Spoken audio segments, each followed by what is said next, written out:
पहले बीजेपी ने अपने भक्तों को पटाखे जलाने के लिए बोला और अब उन्हीं भक्तों का पटाखा बजाकर ये लोग पतली गली से निकल रहे हैं। एंड पूरा मैटर क्या है आपको आगे चल के बताऊंगा, लेकिन उससे पहले जरा उस पटाखे के बारे में बात करना चाहता हूं जो कि डोनाल्ड ट्रंप ने मोदी जी का यहां पर बजा के रख दिया है। मोदी जी लाइव पकड़े गए हैं एंड वो कहीं पर बच के निकल भी नहीं सकते क्योंकि उन्होंने खुद एक ऐसा ट्वीट कर दिया जिससे बस गड़बड़ हो चुकी है। यहां पर हुआ एक्चुअली में यहां पर यह है कि डोनाल्ड ट्रंप ने अपने ओवल ऑफिस में दिवाली सेलिब्रेट करी एंड मीडिया से बात करते हुए उन्होंने ये बताया कि मोदी जी से उनकी बात हुई एंड मोदी जी को उन्होंने दिवाली पे विश किया है। अब इसके जवाब में मोदी जी ने तबाक से एकदम से ट्वीट कर दिया, लेकिन पूरी बात वहां पर सुनी नहीं कि डोनाल्ड ट्रंप बोल क्या रहा है। पहले डोनाल्ड ट्रंप क्या बोल रहे हैं ये आपको सुनवाना चाहता हूं। Let me also extend our warmest wishes to the people of India. I just spoke to your Prime Minister today. We had a great conversation.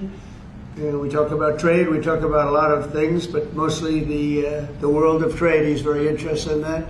Although we did talk a little while ago about let's have no wars with Pakistan. Let's have no wars with Pakistan. Modi ji ने ये बात नहीं सुनी है। इसके आगे एक और बहुत बड़ी बात है, अभी आपको सुनवाता हूं। लेकिन यहां पर ऐसे दिखाया जा रहा है जैसे हम पाकिस्तान से लड़ाई करने जा रहे हैं। पाकिस्तान तो बहुत शरीफ देश है, यहां पर पाकिस्तान तो कुछ करता ही नहीं है। आखिरकार ये कैसा डंका बज रहा है हमारा? अब इसके बारे में कोई कुछ बात नहीं करता। यूजुअली क्या होता है, डोनाल्ड ट्रंप कुछ क्लेम करते हैं एंड दूसरी तरफ से मोदी जी कुछ बोलते ही नहीं है। इंडियन गवर्नमेंट अगर कुछ जवाब देती है तो वो भी काफी गोलमोल करके देती है, लेकिन यहां पर मोदी जी फंस गए। उन्होंने एक ट्वीट कर दिया एंड ट्वीट में मोदी जी ने बता दिया कि हाँ भैया बात तो हुई है। Thank you president Trump for your phone call and warm Diwali greetings on this festival of lights. May our two great democracies continue to illuminate the world with hope and stand united against terrorism in all its forms। अब मोदी जी के इस tweet से साफ पता चलता है कि बातचीत तो यहां पर हुई है, और अगर बातचीत हुई है तो डोनाल्ड ट्रंप ने ये बात बोली है, क्योंकि अगर ये बात नहीं बोली होती तो मोदी जी इस बात को डिनाई कर देते और कुछ नहीं होता तो यहां पर कम से कम ट्वीट ही ना करते। इनफैक्ट यहां पर बात खत्म नहीं होती। डोनाल्ड ट्रंप ने प्रेस को यह भी बताया साथ में कि मोदी जी ने उनको फिर से यहां पर अश्योर किया है कि मोदी जी अब रशिया से या फिर इंडिया अब रशिया से ऑयल नहीं खरीदने वाला। Working on some great deals between our countries. I spoke to Prime Minister Modi today, as I mentioned before, and we just have a very good relationship. And he's not going to buy much oil from Russia.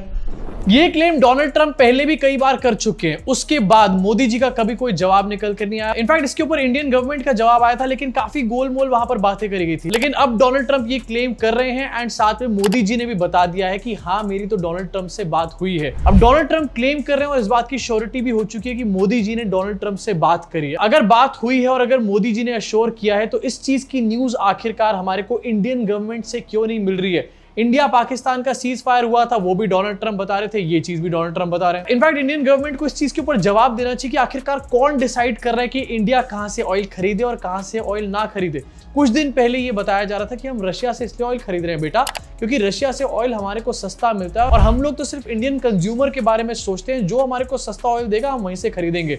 अब अगर हम Russia से oil नहीं खरीदने वाले तो क्या अब हम महंगा ऑयल खरीदने वाले हैं? ऑलरेडी हम यहाँ पर पेट्रोल के नाम पर गन्ने का रस खरीद रहे हैं, अपनी गाड़ियों में डलवा रहे हैं, अपनी गाड़ियों के इंजन की रेट भी पीट रहे हैं। इसके बीच में जो अब हम ऑयल खरीदने वाले हैं वो हमारे को कितना महंगा पड़ने वाला है, कोई क्लैरिटी यहाँ पर हमारे को नहीं दी जा रही। डोनाल्ड ट्रंप से न्यूज मिल रही है, इंडियन गवर्नमेंट से तो न्यूज भी नहीं मिल रही यहाँ पे हमारे को। और ये बातें एक बार को यहाँ पर डिनाई भी करी जा सकती थी या फिर ये कहा जा सकता था कि डोनाल्ड ट्रंप तो पागल है, ये सब बातें करता रहता है। लेकिन अब ये साफ पता चल गया कि मोदी जी ने डोनाल्ड ट्रंप से बात करी है एंड अगर ये बात नहीं करी तो इसको तो डिनाई कर देते ना यहाँ पर। कम से कम मोदी जी तो यहाँ पर थैंक यू कर रहे हैं। अब यहाँ पर तो क्लियरली डंका बजता हुआ हमारे को नहीं नजर आ रहा, लेकिन एक जगह है जहां पर डंका बज चुका है और वो है वर्ल्ड में पॉल्यूशन में हम लोगों का डंका बज चुका है। मोदी है तो मुमकिन है।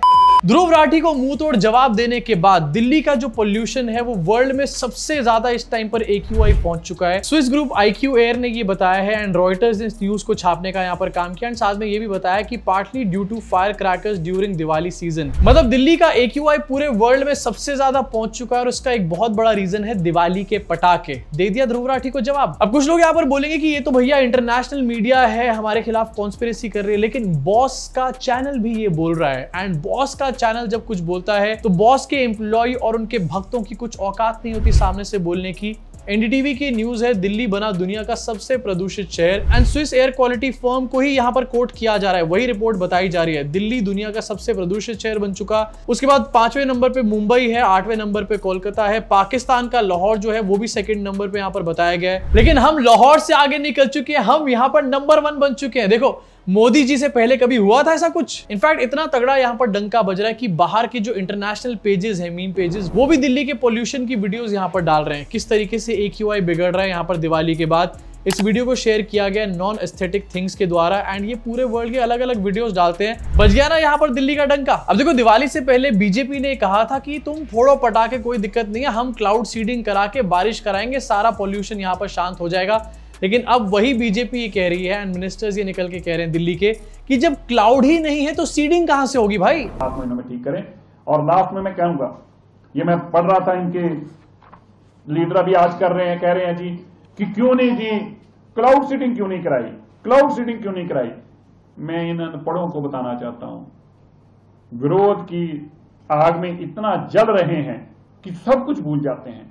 जिसका नाम क्लाउड सीडिंग है उसमें पहले क्लाउड आता है फिर सीडिंग आता है। इसलिए पहले क्लाउड आएंगे तभी सीडिंग होगी, और जिस दिन बादल होंगे उस दिन सीडिंग भी होगी और बरसात भी होगी। धन्यवाद। क्लाउड सीडिंग में पहले क्लाउड आता है, उसके बाद सीडिंग आता है, जब बादल होंगे तब बरसात हो जाएगी।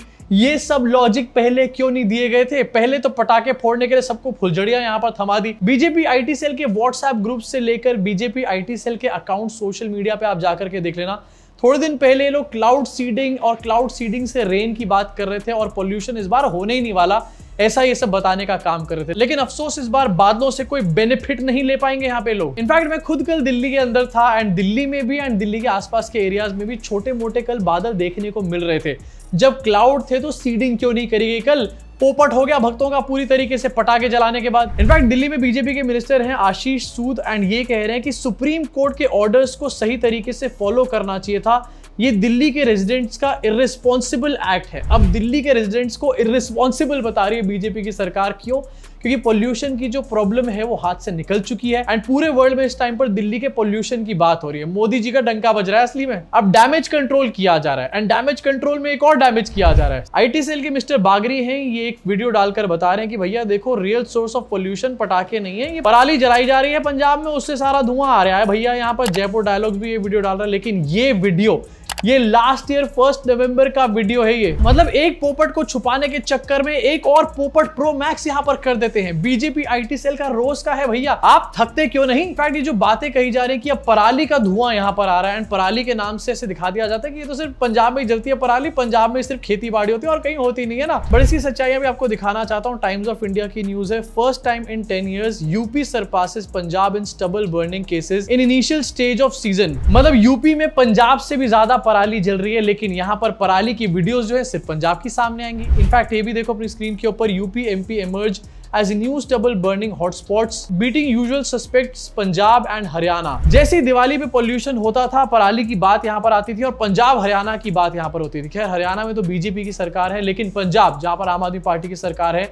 इस बार भी ठीकरा उन्हीं के सर फोड़ा जा रहा था। लेकिन अब रिपोर्ट्स में पता चल रहा है कि यूपी एमपी में पंजाब से भी ज्यादा पराली जल रही है, उसका धुआं कहां जा रहा है भैया? इनफैक्ट ये चीज हमने लास्ट ईयर भी देखी थी कि पूरा नॉर्थ इंडिया जो है वो स्मोक के अंदर ढका हुआ था एंड इसमें सिर्फ एक स्टेट की सरकार कुछ नहीं कर सकती। अभी भी मैं ये बात बोल रहा हूं, जब बीजेपी यहां पर है, इसमें देश की सरकार को अलग अलग स्टेट्स की सरकार के साथ कोऑर्डिनेशन में काम करना होगा। लेकिन काम कौन करेगा भैया? हम तो 10,000 रुपए बांटेंगे, फ्रीबीज के नाम पर टैक्स पेयर के पैसे बांटेंगे, हम लोग निकल जाएंगे यहाँ से। अब वैसे 10,000 रुपए बांटने की यहाँ पर बात हुई है तो उसके साथ बात कर लेते हैं बिहार के इलेक्शंस के बारे में भी। प्रशांत किशोर की पार्टी का कोई भी इंपैक्ट नहीं है, ये बीजेपी के लोग ही बोलते रहते हैं। लेकिन अब पता चला है, प्रशांत किशोर खुद इस बात को रिवील कर रहे हैं कि अमित शाह प्रशांत किशोर के कैंडिडेट्स को नॉमिनेशन ना भरने के लिए थ्रेटन करने का काम कर रहे हैं। देखिए, ये है भारत के गृह मंत्री, ये भारत के गृह मंत्री हैं अमित शाह।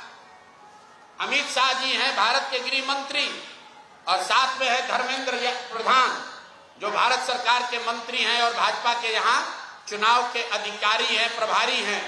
देखिए आप लोग, आचार संहिता की बात होती है, वोटरों को डराने खरीदने पर आचार संहिता लागू है, लेकिन सामने का जो उम्मीदवार है उसको भारत के गृह मंत्री अपने साथ खड़ा किए हुए हैं, पूरे दिन बैठाए हुए हैं ताकि वो नामांकन भी न कर सके।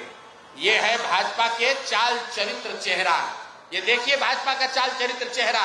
और बता रहे हैं ट्विटर पर बैठ के कि जनसुराज के उम्मीदवार भाग रहे हैं। आप बताइए, कोई साधारण व्यवसायी जो राजनीति करता है उसको भारत के गृह मंत्री अगर बुलाकर अपने साथ बैठा ले तो उसके पास क्या विकल्प बचेगा? और कहां है चुनाव आयोग? एक वोटर को आप पैसा देते हुए, डराते हुए अगर दिख जाए तो आप पर इल्जाम लगता है कि आपने आचार संहिता का उल्लंघन किया। और यहां भारत के गृह मंत्री और केंद्र में भाजपा के मुख्य मंत्री धर्मेंद्र प्रधान खुलेआम जदयू के जनसुराज के प्रत्याशी को अपने साथ, अपने साथियों के साथ, दल बल के साथ घेरे हुए हैं और इस पर कोई प्रतिक्रिया नहीं है। चुनाव आयोग को अभी आपको ये जारी करने के बाद आधिकारिक तौर पर हम लोग चुनाव आयोग को हम लोग निवेदन करने जा रहे हैं कि देखिए कि हम जनसुराज के प्रत्याशियों के साथ क्या हो रहा है। अगर एनडीए, मोदी जी, नीतीश कुमार इतने ज्यादा कॉन्फिडेंट हैं बिहार चुनाव को लेकर के, तो आखिरकार इस तरीके की हरकतें क्यों चल रही हैं? एंड अगर यहाँ पर सामने के प्रत्याशी को रोका नहीं जा रहा था तो भैया आखिरकार उसके साथ बैठ के ये लोग कर क्या रहे थे? कहीं लोगों की मिलकर कोई और प्लानिंग तो यहाँ पर नहीं चल रही? अब अगर इन सब वैलिड चीजों के ऊपर तुम गलती से चुनाव आयोग से सवाल पूछ लो तो सामने से जवाब आएगा, ऐसा करना चाहिए क्या? इसके अलावा प्रशांत किशोर का एक और वीडियो बहुत ज्यादा इस टाइम पर वायरल हो रहा है, जहां पर प्रशांत किशोर एबीपी की एक जर्नलिस्ट को उनके मुंह पे गोदी पत्रकार बुलाने का काम कर रहे हैं। के ऊपर मैं आपको गोदी मीडिया कहूंगा तो आप क्या कहेंगे? जो बुलाना है बुला लो भाई। मैं क्या कहूंगी? हाँ, आप मुझे गोदी मीडिया कह रहे हैं क्या? बिल्कुल, सब पूरे देश के लोग कह रहे हैं गोदी मीडिया। मुझे आप गोदी मीडिया कह रहे हैं? मैं क्यों? अब जैसे आप कह रही ना कि आपको लोगों ने बताया, तो मुझे भी पूरे लोग बताते हैं कि आप लोग गोदी मीडिया है। मैं तो सीधे आपसे सवाल कर रही हूँ, आप मुझे कह रहे हैं क्या? मैं कह रहा हूँ कि हमको भी रोज लोग आकर यही कहते हैं कि ये सारे लोग गोदी मीडिया है, मोदी और एनडीए का प्रचार करने आए हैं। अरे हाँ दीदी, हाँ, आपको गोदी मीडिया बोल रहे हैं। ये जर्नलिस्ट मुझे एक्चुअली में बहुत डम लगती है। कन्हैया कुमार के सामने काफी ज्यादा परेशान हो गई थी जब कन्हैया कुमार ने मोदी जी के बारे में 2-4 सवाल पूछ लिए थे। इनके मुंह पे इनको गोदी मीडिया बुला रहे हैं, लेकिन बार बार पूछ रहे हैं आप मुझे गोदी मीडिया कह रहे हैं क्या? इनफैक्ट इन्होंने अपने वीडियो का थंबनेल ये बना रखा है कि प्रशांत किशोर यहाँ पर इंटरव्यू छोड़ करके भाग गया, लेकिन दूसरी तरफ ये बीजेपी के लोगों से कितने प्यार से इंटरव्यू यहाँ पर लेती है। कैलिफोर्निया यूनिवर्सिटी से पढ़े हुए हैं, बड़े बड़े जगह से पढ़कर आए हैं, तो ये एफिडेविट को हैफिडेविट क्यों बोलते हैं? पेनल्टी क्यों बोलते हैं? देखिए बहुत ज्ञाता लोग हैं, उसको क्या किया जा सकता है? आप इसका क्या जवाब देंगे ये बताइए। अब देखिए, किसी को प्रोसेशन अपने हिसाब से लोग करता है। हाँ।